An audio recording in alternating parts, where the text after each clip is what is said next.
Good evening, everyone. Here we are at it again. It's Tuesday night, and we've got another special guest tonight, Sean Forney with Sean Forney Illustration.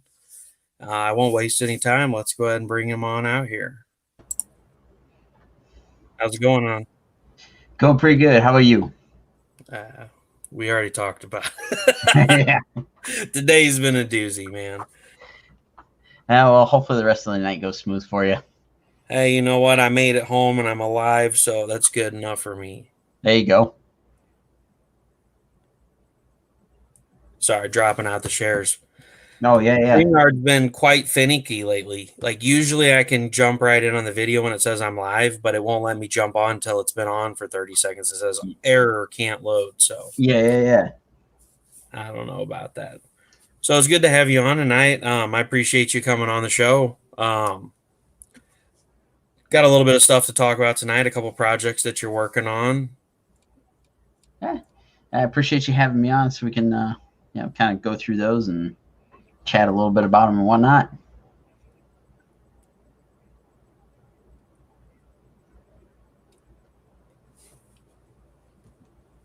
So if you want to get started, sorry, everything's going crazy. You're fine, man. You're fine. Yeah, I don't know, run through a little bit of what I'm working on or what I've done or whatnot. Got myself a cheat sheet on my desk. Yeah, no, so sorry, I was trying to load these links up. So if you want to talk about Omega Morphosis, a little bit, isn't that the web cartoon that you're working on? Yeah, yeah. It's issue one's out on Webtoons right now. Finishing up issue two by the end of the month here. I haven't seen anything beyond what they've sent me script wise and whatnot for the first two issues. But it's like a kind of a manga ish looking book as far as the style goes, and it's like one of these books that so far has kind of hit like all these things. It's like you've got like a team of heroes. There's UFOs. There's aliens. There's Bigfoot. Just all sorts of craziness all rolled into one story. So I'm very intrigued to see where this thing goes and see like what it evolves into, because like I said, I haven't seen anything beyond what they've actually given me to work on, so I don't know where it goes from here or whatnot. So it's got my interest. It sounds really cool. Yeah. So now is issue one, is that free to view or is that Yes. I far as I know, it should be free on Webtoons. And I believe that's the way the whole series will come out. But again, not certain because I don't not privy to that information yet. But yeah, issue one is available on Webtoons. I think if you just search Omega Morphosis, however you say it, it should pop up and should be able to read it and whatnot. Yeah, no, I just wanted to ask because I know, it'll give people a little bit more intrigue into it, knowing that they can go in and just kind of browse through and say, hey, is this something that I'm going to like? Yeah. That's kind of cool. I know some of the webtoons, they charge you like from the get go, but a lot of them Okay. will offer issue one as a freebie, that way they can hook you and Yeah, get you on yeah. the rest of the series. So I just wanted to clarify that. I added the link in for anybody that's watching or that goes back and watches. Definitely check it out. It looks really cool. Awesome. Appreciate that. And then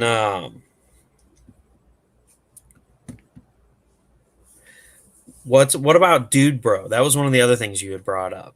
Yeah, So so Dude Bro is kind of a uh like love letter to like the old Conan stories. So it is like full on barbarian story that is appearing in Spicy Pulp Comics, which is an anthology. So there's a Lady Redbeard where she's like a pirate type character. I haven't worked on that one, so I don't know a whole lot about it yet. There's Dude Bro, and I think there's one other story that takes place within the anthology book. But it just recently, like in the last month or so, got picked up by Heavy Metal. So it's part of their cool. yeah.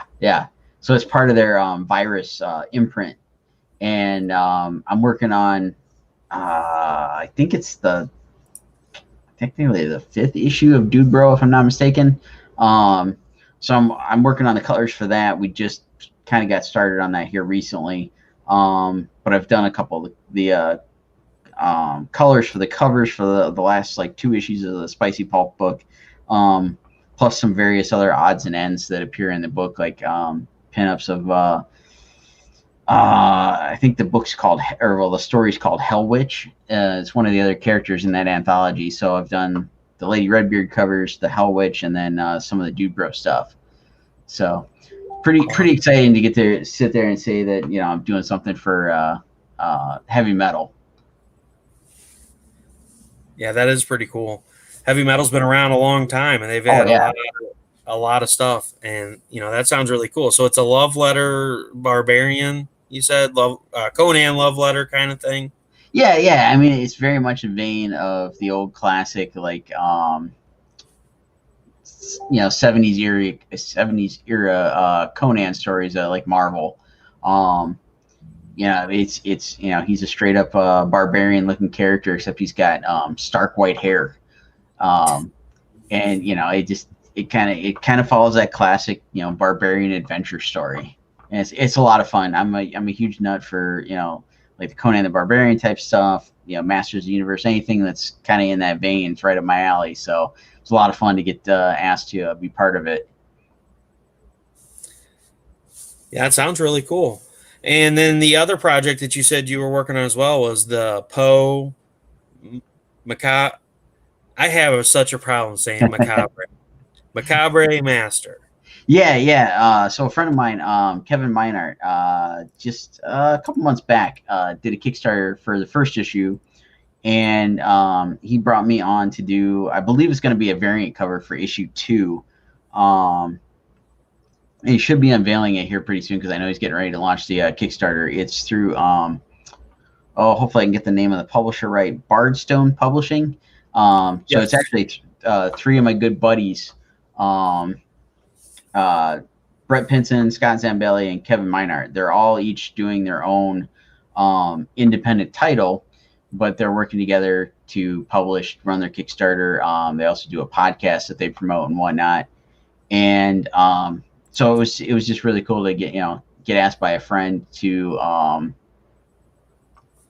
get to work on cover for his upcoming book, and I had a blast with it. And I know we're kind of teasing out. We teased it on the Odd Musings podcast the other day. So if I can grab it quick, I will show off a little hint of it.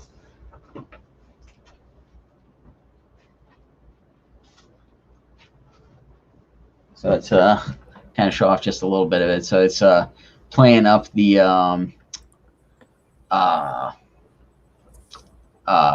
Telltale Heart. I can't think of the title of it, but that's going to be coming out here pretty soon.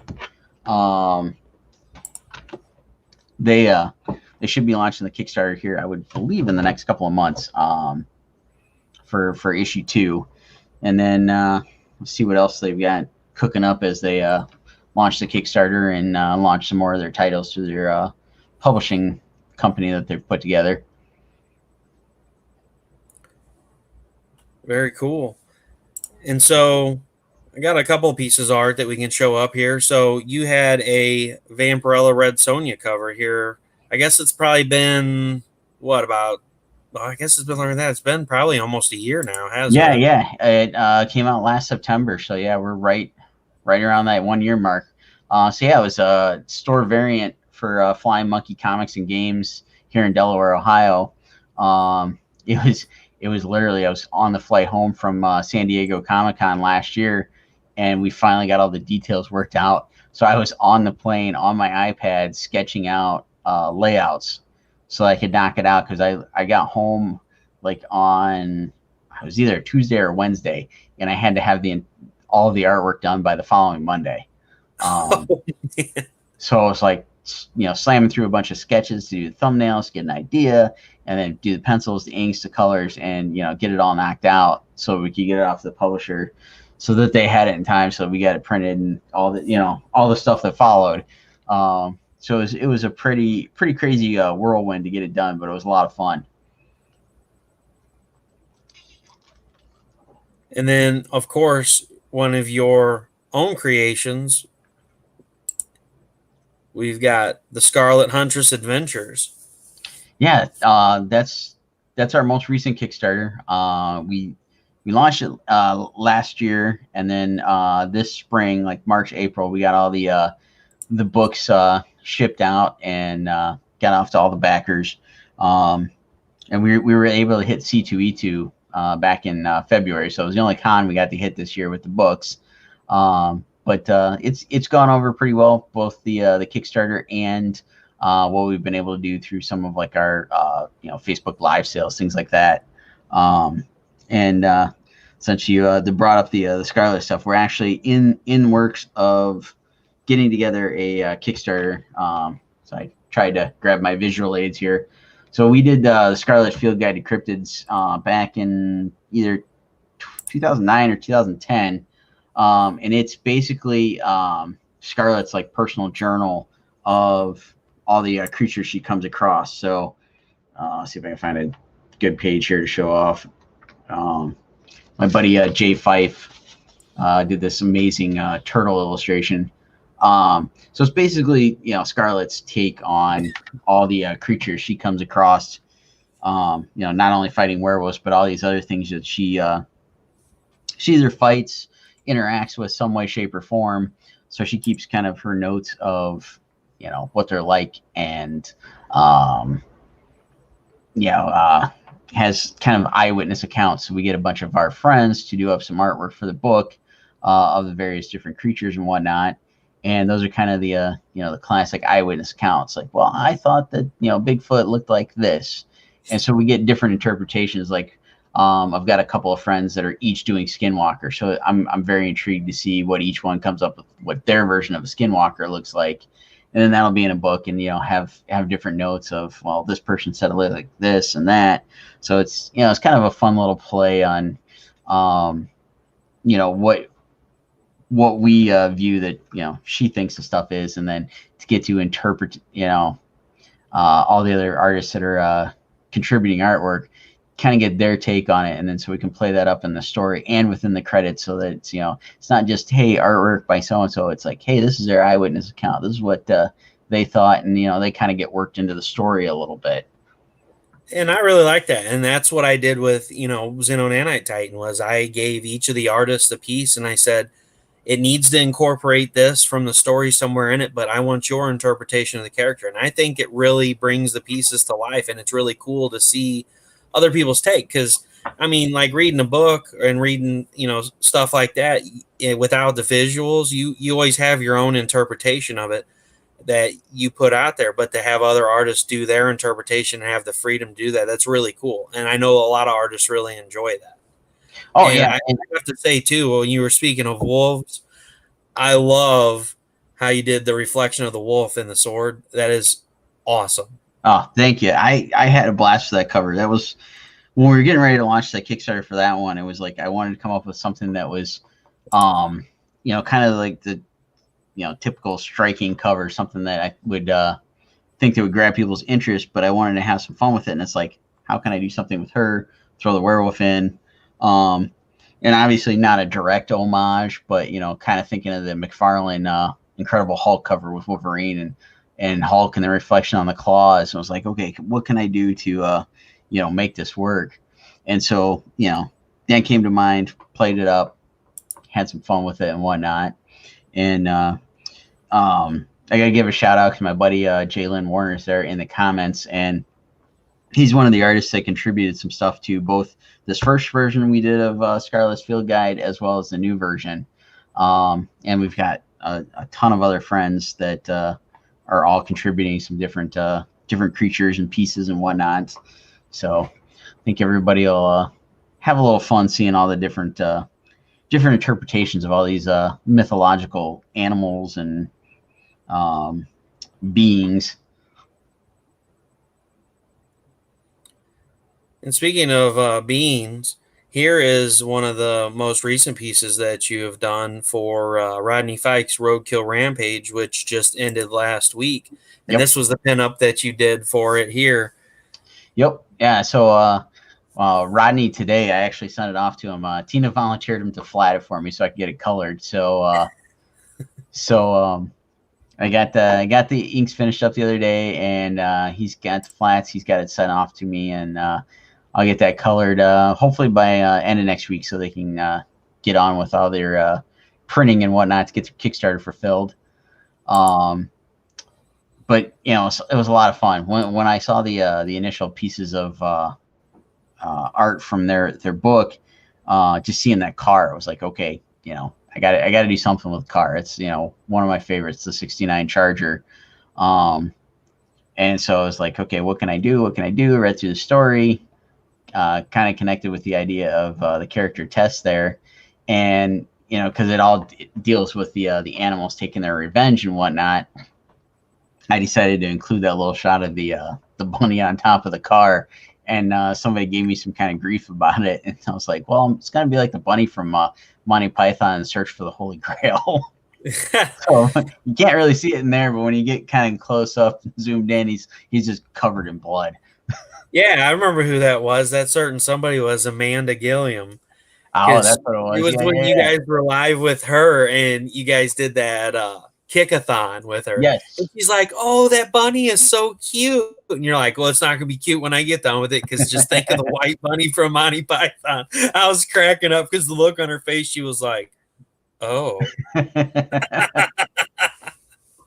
Yeah.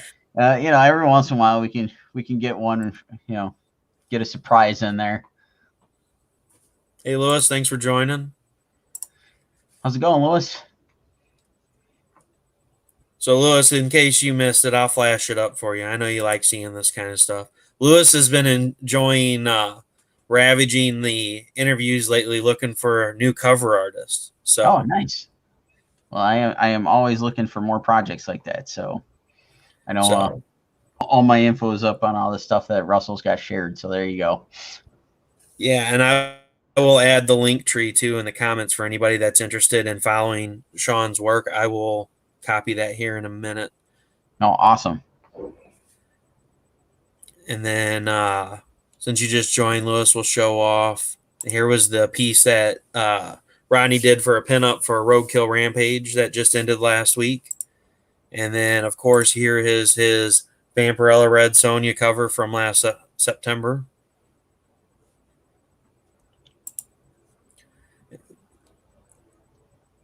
And I believe this is the Totally Rad Adventures of Zira cover that you did for Jim Noble.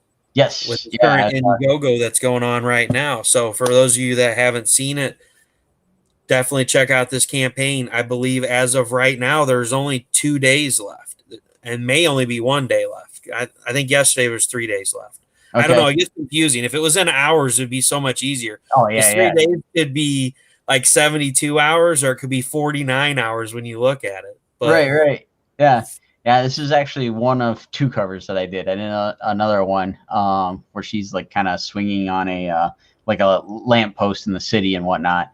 But yeah, it was a lot of fun. I did a cover for Jim back in May for May the 4th. He did the Star Wars theme, the Totally Rad Wars, asked me to do a cover, and I had a lot of fun working with him. And he hit me up and he's like, hey, I'm doing this book where it's going to be about a cave girl jumping into 1980s New York City. He's like, you up for doing a cover? I was like, yeah, sure.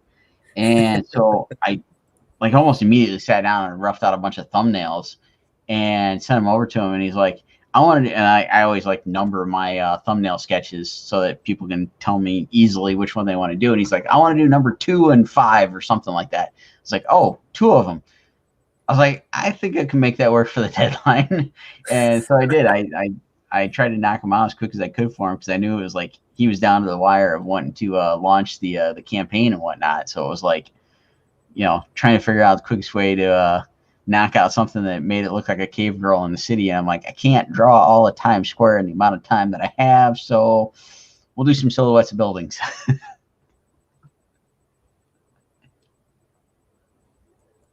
Sorry, I apologize. I should have been more prepared, and I'm trying to pull the Indiegogo link up for those that way it's easier for them to find. So I apologize for that. Oh, no We'll worries. No show worries. off Tigumverse. There we go. on. Yeah, that's my most recent at home convention variant. So anybody that's may or may not have followed the Facebook page and whatnot, we've been trying every few months doing a live sale, and we've tried to have a exclusive variant for each one of them so far. So this is the most recent one, which I've got 4 left if anybody's interested. So I work a lot with Murat Michaels, and he allows me whenever I want to do one of these variant covers, I try to jump on it when I know I've got time to do one, make it available and whatnot, and when whenever the right can't think of what I'm trying to say here, the right inspiration hits to come up with the different cover and whatnot. And we had just done the Tigumverse book when that idea kind of hit me. It's like, ooh, what can we make work for this? And we based that sale around the weekend that would have been San Diego Comic-Con. So we did our not at Comic-Con at home live sale thing, and just kind of played up all those ideas when we did it. And Danny's in the chat there and says, I love that cover. And I do believe Danny is the owner of that cover now, if I'm not mistaken. The original art? Yes. I was trying to tag Jim Noble, but Facebook has stopped me from tagging people again. It's been like every other day. Like you try to tag somebody and the name pops up, and just as you go to click it, it disappears. And you're like, yeah, it was just there. Yeah. So that's been a nightmare lately of trying to tag people and like, especially like tonight trying to share this. I was like trying to tag your page, and it's Facebook didn't want to let me do it. Yeah, I don't understand what's going on. Well, and that's a problem. They update it, so here we go. I'll just tag them in the comment. That worked. Yeah, and they update it every single day. As soon as you get used to a certain layout, and it's like they change it on you, and it's like, oh, what did you guys do now? So yeah, it's been interesting to say the least. And now everybody's been getting the mobile version on their computer. Oh yeah. And they can't figure out how to change it back. And so yeah, there's been a lot of complaints. So hopefully they'll stop messing with stuff, especially since everybody's at home. Yeah, exactly. And then here is the Harley Quinn. Hardly Thin. Yes. Yeah. So another one. We did this for our. That was our first live sale when this whole quarantine thing started. So I did that back. I can't remember if I got that one done in March or April, but we did a sale geared around my birthday back in March, and so same idea. Wanted to do an exclusive for it and whatnot. And I'm a huge Indiana Jones fan, so just played up the Indiana Jones thing with the cover, and it went over like way better than I expected. And it was like all the books were gone before it was like time to actually do the sale.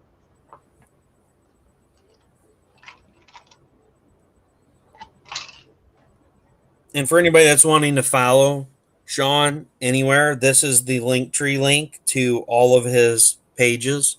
It's easier for me to post that than to post everything individually. If there's anything in particular you're wanting to watch him on, there is Twitch, there is YouTube, Twitter, Instagram, is everything you can think of. It's all on. So definitely give him a follow. He's got some phenomenal art.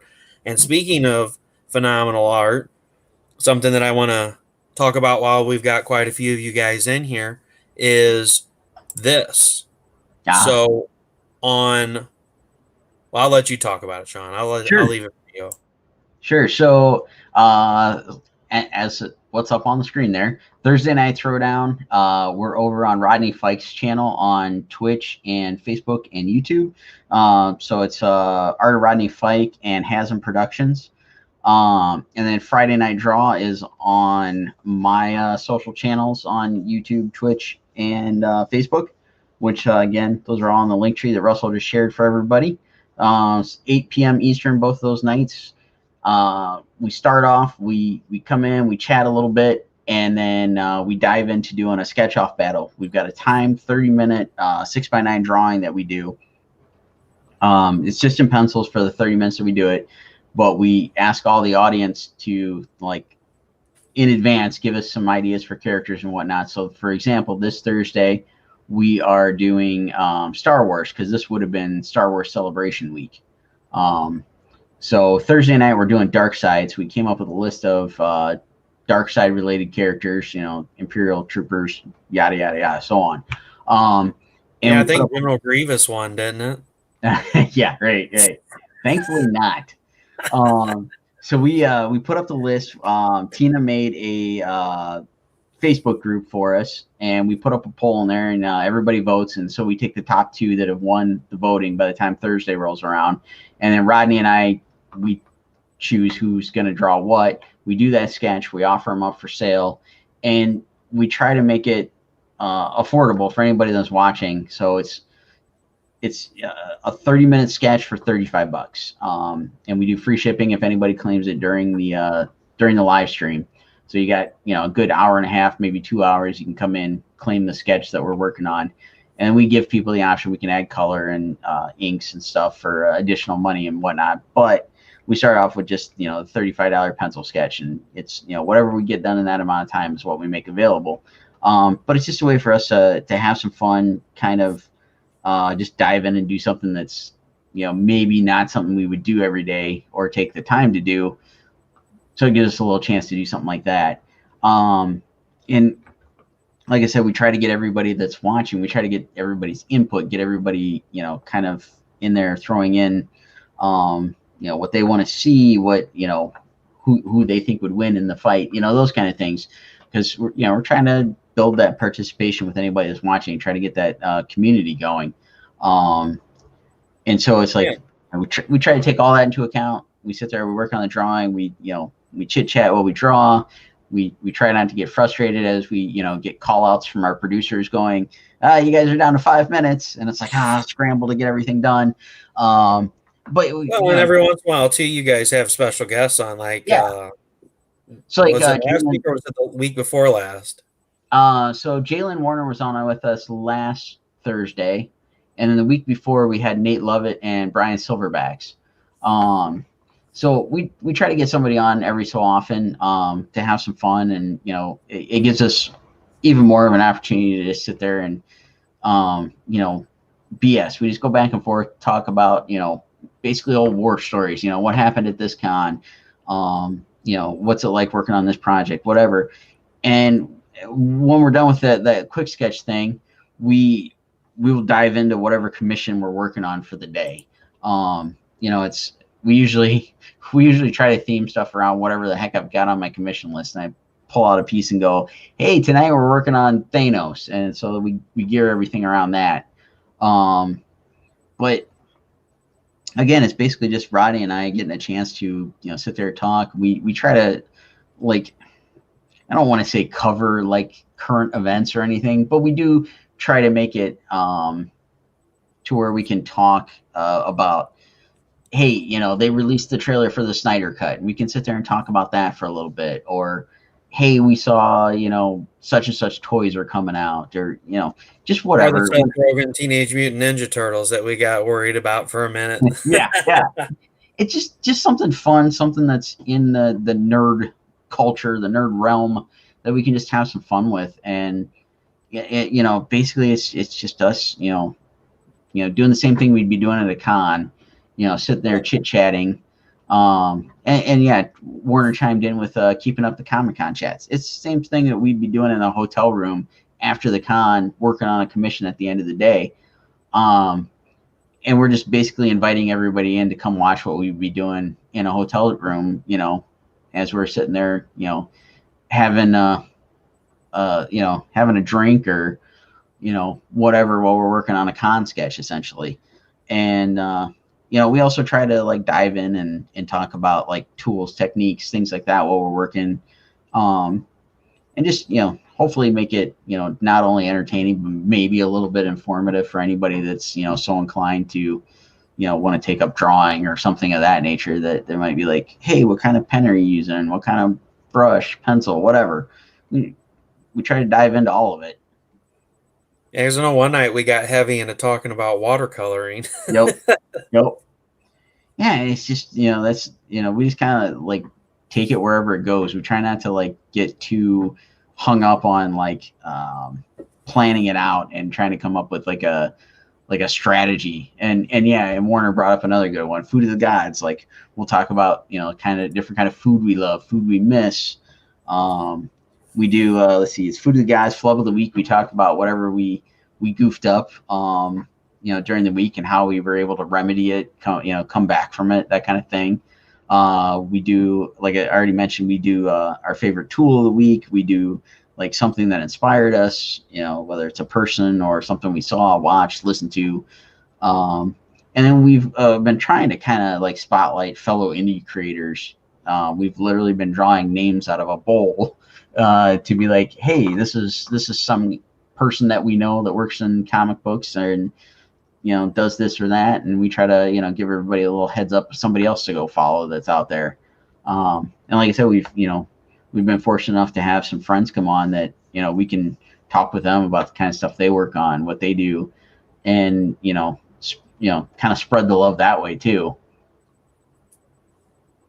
Yeah, and they are really fun. I mean, it's really nice to have that kind of conversation because a lot of, there's a lot of artists that go live and, some of them will do a little bit of chit chat. Some of them are fairly quiet for the most time, but it's a lot of fun getting in and having a group of you guys, kind of like Artist Alley, where you guys are just BS and talking about current events, like we were talking about Ninja Turtles and then, whatever the audience brings up, and it's like, hey, what do you guys think about Bill and Ted 3? And, yeah. And we go off on a tangent talking, well, this is what I like, but this is what I'm worried about. And, and it's a lot of interactive, and you get to see some cool art happening.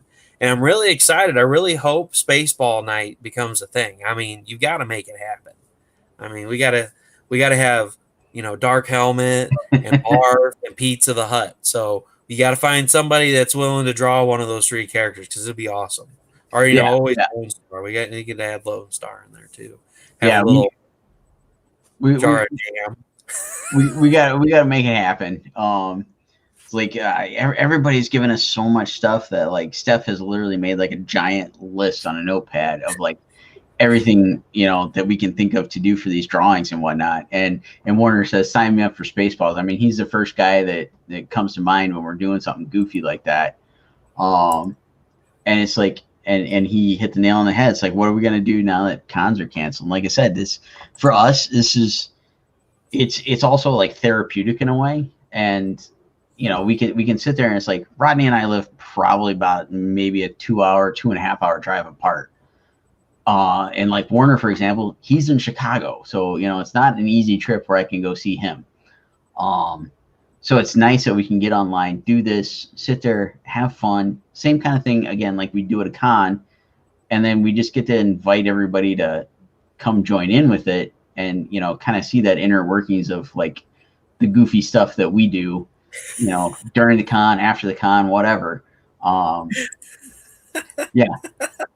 Man, we ain't found won't go there because I know man, the regulations on the various sites. But yeah, I mean it's just kind of goofy stuff that we would normally do anyway.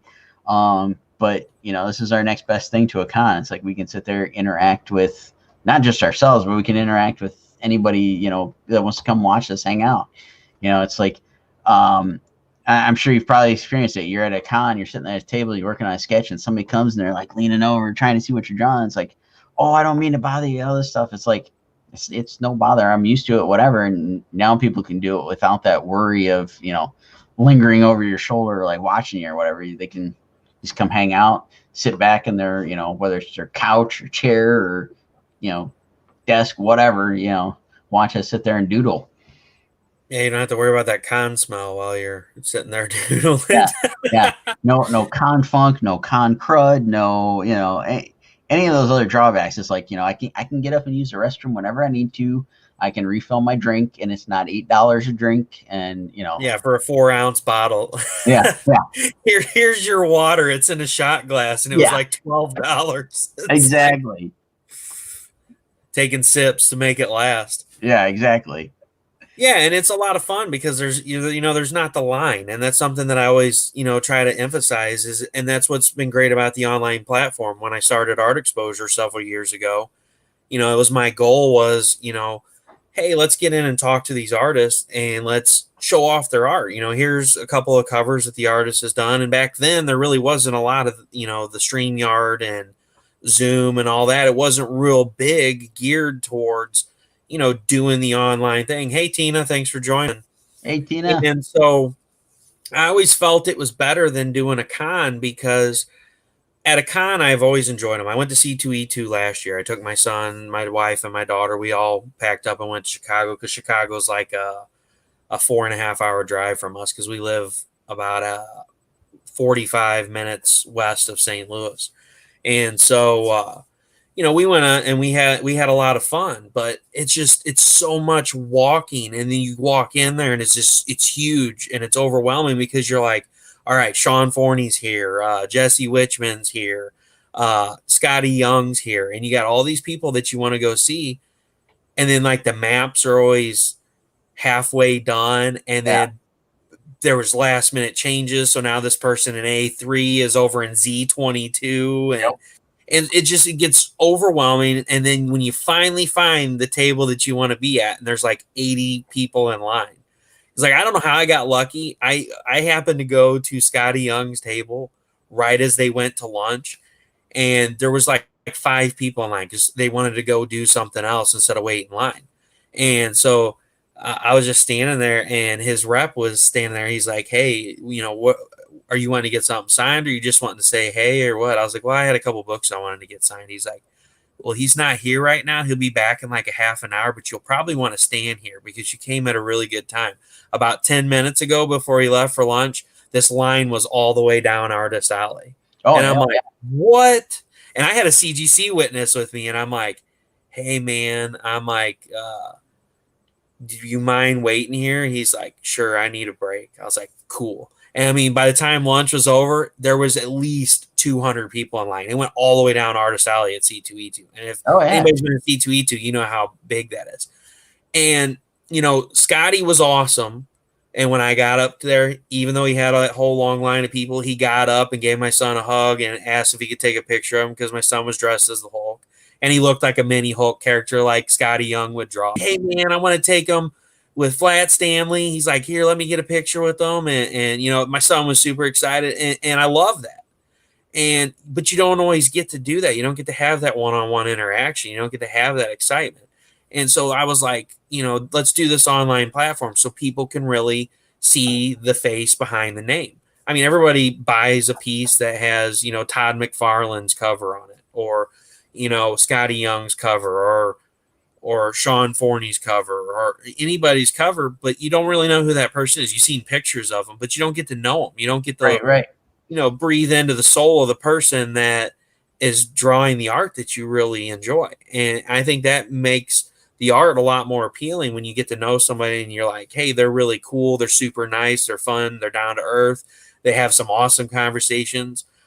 And I mean, that is the one fun aspect that you can't do online is when you go to a con and you get a piece signed and you get it slabbed and it goes to its forever home hanging on the wall. And, every time you see that piece, you're like, I got to meet them and I got to give them a hug and they were really cool and they did this. And yeah, Flat Stanley. And I got pictures, man. He was super cool. And somebody was cosplaying the girl from I Hate Fairy Tales. We all know what the actual name of the book is. We won't say that. Right. But it was like full on costume and it was awesome. So I got pictures of him signing the costume and he was just a really cool down to earth guy. Oh, yeah. And that's the only thing that sucks. I mean, we can buy art from you and get it signed. A lot of artists, that you can buy online from, you can have them send your stuff off to get it slabbed, but you don't have that memory tied to it. Right. But it's still a lot of fun. Like I said, we get a chance to get to know you, get to hear about some of the projects you're working on, and we can ask questions and actually get them answered without having to worry about the 8,500 people behind us that are wanting to talk to you and get signatures. You can address us all at once. Right. I'm bummed I never thought of that. Yeah,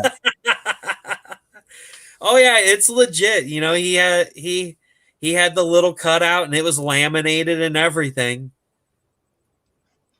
that's awesome. So yeah, I mean, I had a lot of cool stories. You know, I met Ryan Kincaid, Don McTagg, and Art Balthazar. There was a couple other, but you know, the C2E2 is like one of the first big cons that I've ever been to. Because you know, around here we don't have a lot of cons. St. Louis, the only thing that we have is whatever it's called out in Kansas City that they keep changing the name of. It was like Okay. WonderCon, and then it's this con, and I think it's still WonderCon. I don't know, to be honest. And then Columbia, Missouri has a really, really, really small cons, and like they just had one last year in a whiskey distillery, which Ryan Kincaid was at, but he was like the only, you know, big name artist there. I mean, a lot of them were just like, you know, comic book shops and stuff there, but he was like really the only artist that was there. But it was super overwhelming, especially when you got to stand in security for an hour to wait to get in. That was brutal. At least there's no security here. You don't have to worry about anybody coming at you. Exactly. Exactly. Just comments, and you can block them. Let's see. And then Jay Warner says it's strange that social media actually has offered fans a better interaction with artists than you can sometimes get at cons. And it's so true. There's artists that I've interacted with online that are super cool, down to earth people, and I've met them at a con. And you walk up to them, and they're the most unapproachable person in the world. Like I was at C2E2, and I think I said this Sunday night. I had this artist that was sitting there, and I mean, the art was phenomenal. I couldn't tell you who it was because I was like, I just walked away. But I stood there for like at least 20 minutes. Yeah, I didn't say a word. I was like 5 feet away from him. So I wasn't crowding him or anything. And I was just like legitimately awed by the line work. He was inking this like just super intricate piece. And I was just like in total awe. And so, you know, I started looking at the prints on the table and I was like, hey, how much is this? Dude didn't even lift his head, didn't say anything. And I'm like, Wow. wow. So they're hit and miss.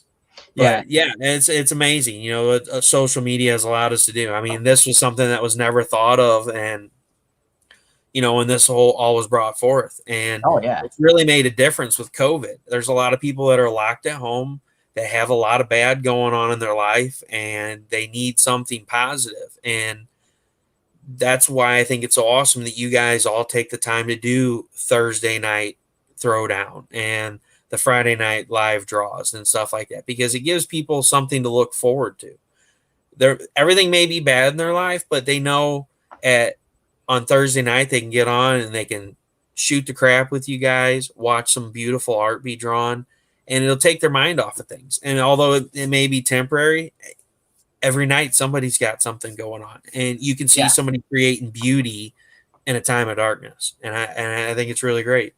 I think it's awesome you guys all take the time to do that. And I don't think people acknowledge, you know, you guys for doing that. It really is a blessing for you guys to take the time to set up this online platform, get on here and draw for us. I mean, you don't have to do it. Well, yeah, and that's the same thing. Everything you just described. I mean, it's the same thing for at least for myself. I can speak for myself to say that, you know, I do it all for those same reasons. is because, you know, there is all this stuff going on. I mean, before and after COVID, my situation is still the same. I'm still trapped in the studio all day long, and so it's like, you know, especially with no cons, no getting out, going to see friends and all this kind of stuff. Like, you know, that's the only real thing that changed. So it's like, again, it's kind of therapeutic to get to do that, because, you know, I not only get to talk to a friend that's, you know, live and we're talking through video, but everybody chiming in the comments. You know, it's that extra little bit of escape that helps so much with, you know, everything that is going on. Because I mean, you know, a lot of times by the time we hit Friday and we're getting ready to go live, Rodney and I are both, you know, talking a couple minutes before we go live, and we're both just dragging our butts because, we're beat from the week. But man, once we get on there and we start talking and start jonesing on whatever we're doing, it's boom. We're just like, all right, now I'm excited to be here. People are, interacting with us. We're having a good time, and it's, I'm all pumped up, jazzed to do all this stuff, and the spirits are lifted, whatever, and have some fun. And it's definitely something that's helping at least myself. I think I can say for both Rodney and I think it does kind of the same thing. And it's cool that it's giving that same effect to everybody that's tuning in, watching, hanging out, and all that stuff. Because when I started doing just like my morning live stream, my first intent was to find a way to kind of interact with somebody during the day. But also when I first started doing it, there was a lot of folks chiming in where it's like, yeah, I'm sitting here with my kid and my kid is bored, and you know what? My kid can sit here and follow along and draw with whatever you're doing. So it's like, that kind of makes sense. It's like you could kind of like tick off a few things on a checklist if I want to. It's like, it does this, and this. So there's, a multitude of reasons of, how, why, whatever to do it. And it's just, when it comes down to it, it's just at least a little bit of escape for some fun for, a couple hours. And, hopefully it's on both sides of the camera. Well, and it's like you said, it is energizing. So like we both came into this tonight, like we're ready to go to bed. Pretty much. We've both had crazy days today. And it's like, now it's like, we got to talking and interacting, and it is fun. It's uplifting. And it really does. It helps a lot of people out, and I really hope a lot of artists continue to do this even after the cons open. That's been my biggest fear. We've got a lot of people that would never do this that are doing this now, and my fear is will they continue to do it? I know most of them will, because they have garnered quite a large following, and it's not really so much about having a lot of people that are like, oh yeah, I'm going to join in and watch you. It's the fact that they see the positivity that they bring, and that they're willing to continue to work at it to help those people out. And it's really awesome. Yeah. And I hope that, people do continue on with it. I know myself, I want to try to keep it on as best as possible. Once cons do come back around, and, I won't even get into all the junk that goes along with that. But, obviously there'll be some slight changes, because trying to do, something on a Friday night, possibly when there's a convention going on, it might get a little tricky. But, those things should be, something to approach once that actually gets here, because it still feels like that's going to be a little ways away. Well, I just wonder, kind of speaking on what you're talking about, I really wonder if it will push a lot of artists in their slow times at cons to go live. You know what? I would imagine a lot will. I started doing it a couple years ago. And I'll give a big shout out and a plug to my buddy Steve McDonald over at Clan McDonald Comics. And another big shout out to Morant Michaels, because Morant's the one that got me hooked up with Steve. Is that, Steve, when I very first met him, he came over and he's like, hey, I need to pick up this, and this for a couple of my customers. And he's like, I'm going to go to the car, have a smoke, and I'm going to come back, and we're going to do a live sale right here on Facebook. And I'm like, you're going to do a what now? A how? A who? A what? And that just blew my mind. He came back and he stood at my table for like 15 minutes, and he sold more stuff in the 15 minutes than I had done all day. And I was like, yeah, we're missing something here. We should be doing this. So over the last couple of years since meeting Steve and finding out that little trick, Steph has done it at a handful of cons where, it might be dragging a little bit, or as like a little added incentive of like, it's still early on in the con, and we know that like the con goers haven't made it to Artist Alley. They're still, they're still working their way through the exhibitors and the celebrities and stuff. And so she's gone live while we're at a con going, hey, we've got this, and this. So we can not only hit those folks that might be coming to the con, but the folks that are home that couldn't make it to the con. Like C2E2 is always a prime example. It's a huge con. There's a ton of people there. but not everybody can get to it. So it's a nice way of like, hey, I've got this stuff. We can ship it out to you, do whatever. And so it's, it's so cool to, have that added little bit of interaction and accessibility. So I would imagine that, yes, there will probably be a number of artists that will, take up doing the live sale, the live stream at a con to kind of accentuate what they've already got going on.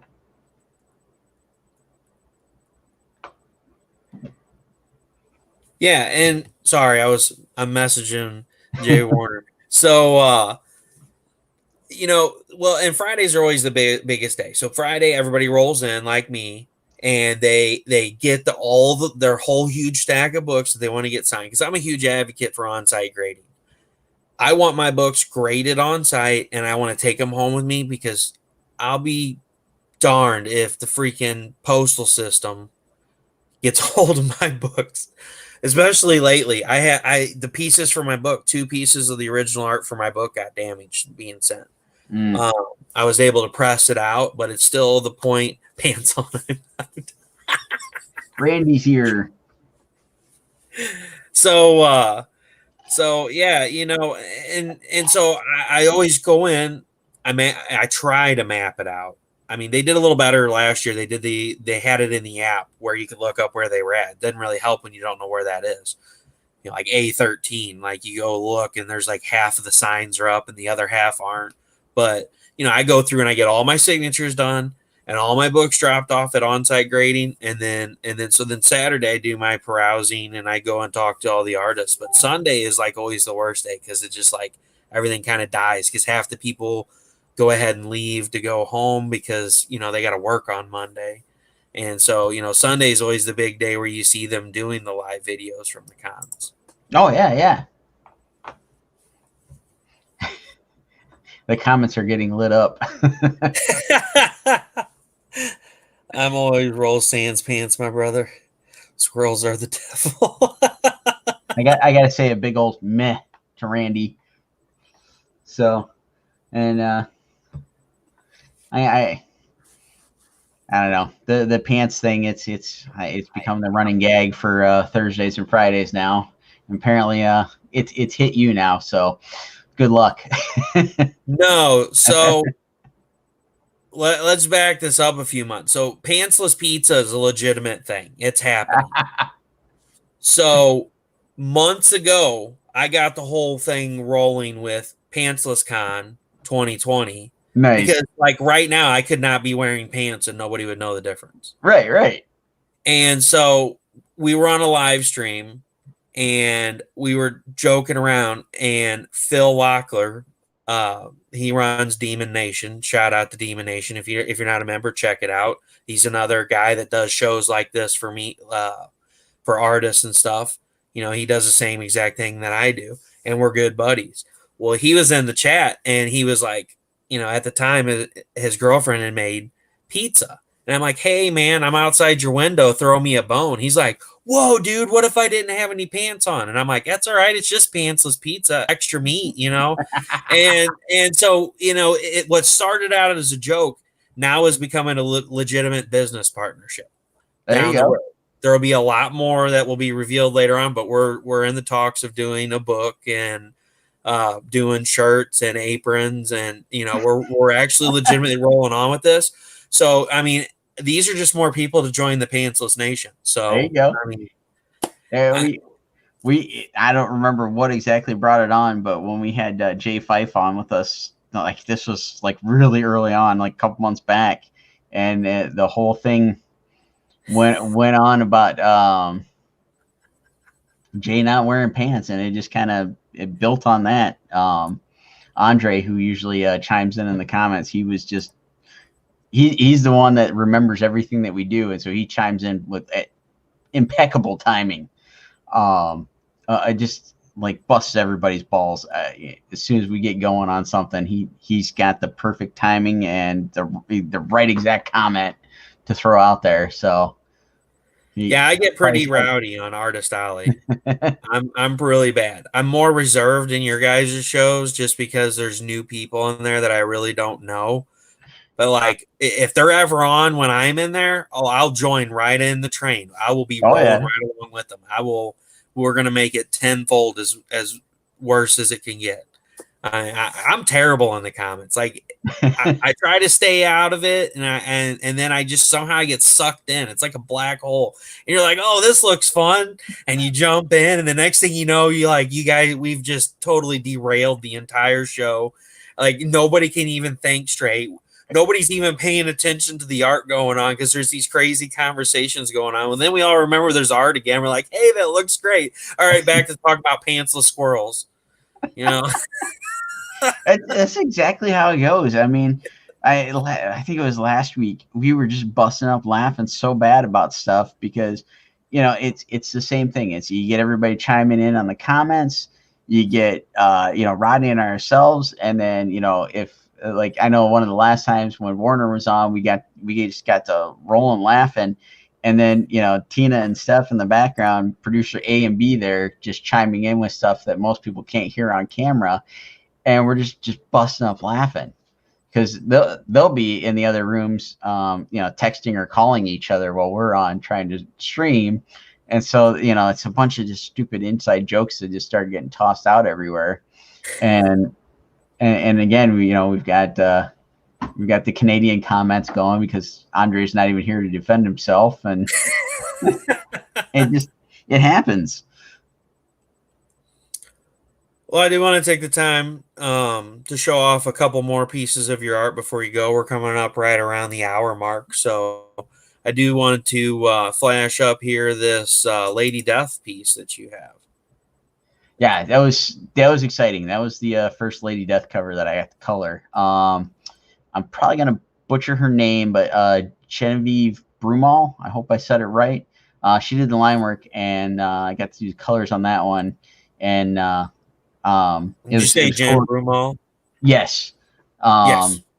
She did the line work for it, and Brian Polito sent me over the stuff to color, and I've since got to do I think like another 4 or 5 different pieces, covers and some interior pinup stuff.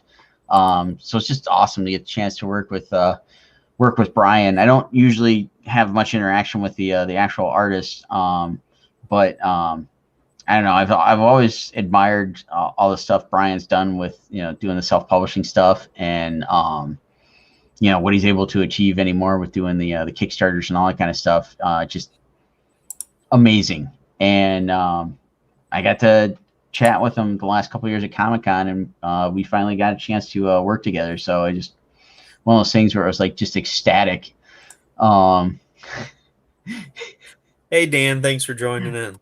Hi Dan, and Warner's always good to to break up the monotony. I guess he can again hit with it perfect timing with the goofball comments to get everybody laughing. Pants on, folks, when showing art. If we gotta. Yeah. If we got to. And then the last piece that we have to show tonight is this one right here. Awesome. Yeah. Rob Maltari, I hope I said his name right there.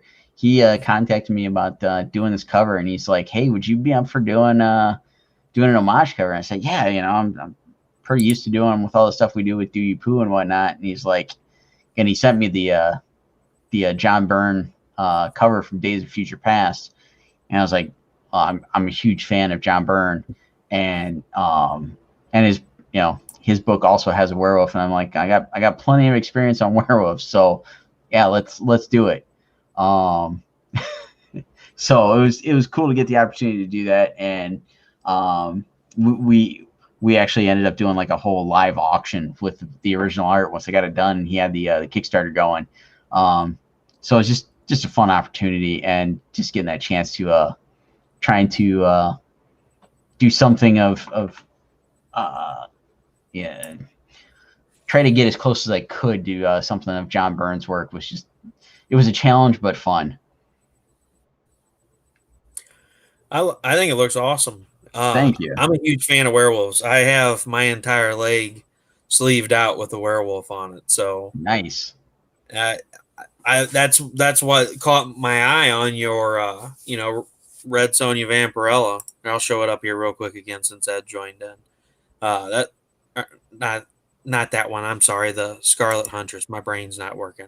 That's all good, man. This was the first piece of yours that I actually seen that you had published on a comic book. I had been watching you off and on for a while, but this was the first piece. That's what I got stuck in my head. Oh, nice.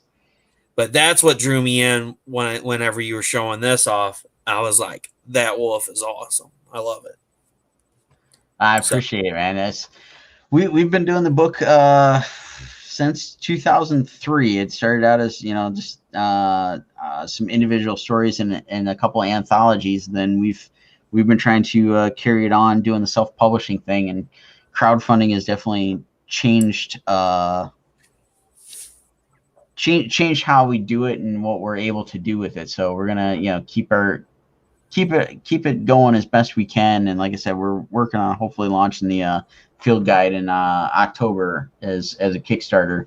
And assuming that it goes well, we'll keep the ball rolling to do some more. Well, I'll let you go. I know you got a lot of stuff that you need to do. It was really great having you on tonight. I really appreciate you being on the show. It's great to talk to you guys. I'll give you the floor right now if you want to give everybody where they can find you. I also just posted your link tree back in there. So for those of you that are on Facebook, you can just click on that and it'll bring it up. Awesome, man. I appreciate it. Thank you again for having me on, and thanks everybody that's tuned in. I'll give a quick hello to Ed. I saw that you just joined in there.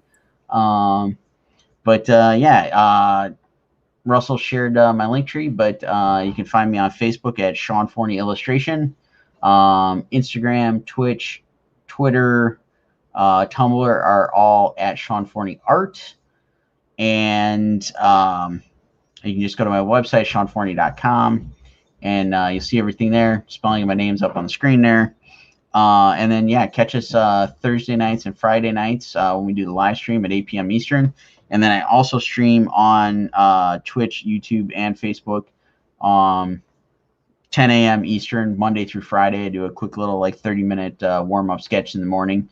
Join me for those. Join us for the live streams on Thursday and Friday. And then you can find all the rest of my work on all the social media stuff I rattled off and my website. And that's where it's all at. Oh, you're on mute. Well, I appreciate you being on tonight. Thanks so much. I really appreciate it. If you want to hang out just for a quick second in the green room. Sure. Have a good night. Yep. Have a good night, everybody. Thank you so much. All right, guys. Thanks a lot for joining in tonight. We had a great show. It's a lot of fun getting on and talking to you guys. Definitely check out Sean's pages. It's in the link tree that I posted in the comments.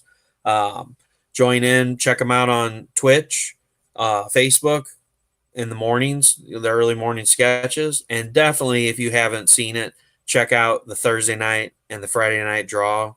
They're a lot of fun. Definitely get in there, give some ideas. What do you want to see? What do you want to see the sketch off be? Vote Spaceballs. And tomorrow, I'm doing my very first Wednesday night show. Please, please, please be there. Join in. I have a very special friend of mine, Ed Williams, who I've been working with for a couple of years now, trying to get him to do the whole live draw thing. Tomorrow night at 8 p.m. Central, 9 p.m. Eastern Standard Time, I will be drawing, Ed will be drawing live for the first time from Russ Explode Studios. So I will kind of be here to help him out with, it's kind of overwhelming for an artist to get on for the first time. So I will be handling comments. I'll be asking him questions, that you guys put up on the screen. That way he can concentrate on his art. So definitely come in and show him some love. I would really appreciate it. He would really appreciate it. And if you don't know anything about Ed, check him out at Ed's Artworks. and Artworks is with an X at the end. So I look forward to seeing you guys tomorrow night. I'm really excited about this. It's been a long time coming, and it's finally happening. He will be inking the cover. It's a Joker cover, and Willem Dafoe as the Joker. So definitely come in and check it out. And thank you very much. You guys have a great night.